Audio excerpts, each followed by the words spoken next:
नाचे मगन मन पीपरवा के पाती, कुह के कोयलिया मदन मदमाती, कुह के कोयलिया मदन मदमाती, कुह के कोयलिया।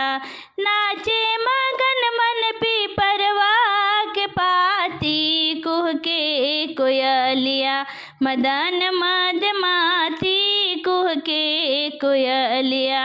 झूम झूम निबिया बहारे अंगनवा, झूम झूम निबिया बहारे अंगनवा, बेला चमेला से महके भवनवा, बेला चमेला से महके भवनवा।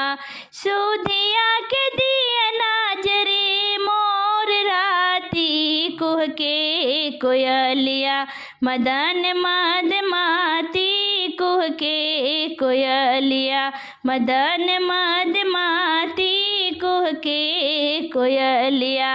खेतवा सिवनवा फूलल सरसोईया, खेतवा सिवनवा फूलल सरसोईया, ननदी ठिठोली करेली भौजैया, ननदी ठिठोली करेली भौजैया।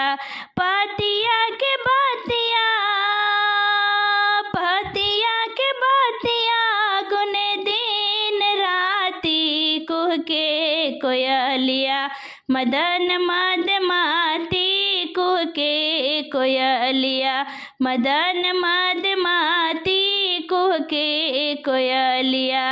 भवरा बिहनवा मदन रस लूटे, भवरा बिहनवा मदन रस लूटे, सुरभित पवनवा ही हरवा के लूटे, सुरभित पवनवा ही हरवा के फूटे। बैरी बिहनवा,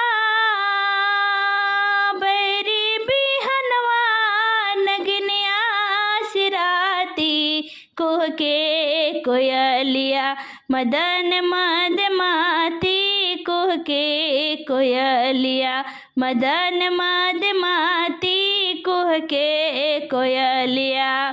जाले जाले पतियन के दियना जराय के, लाल लाल पतियन के दियना जराय के, फूलवन के कलियन से पलना सजाय के, फूलवन के कलियन से पलना सजाय के। बिरही भावनवा, बिरही भावनवा गावेल पर भाती, कुह के कोयलिया मदन मदमाती, कुह के कोयलिया मदन मदमाती, कुह के कोयलिया।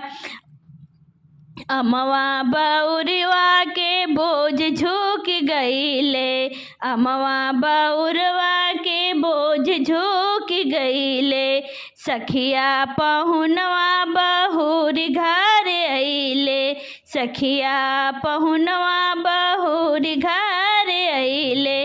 रतिया के नहिया,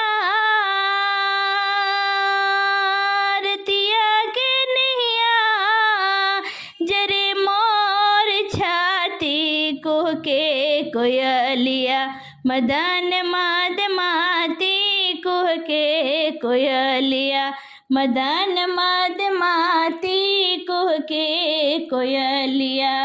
नाचे मगन मन पीपरवा के पाती, कुह के कोयलिया मदन मदमाती, कुह के कोयलिया।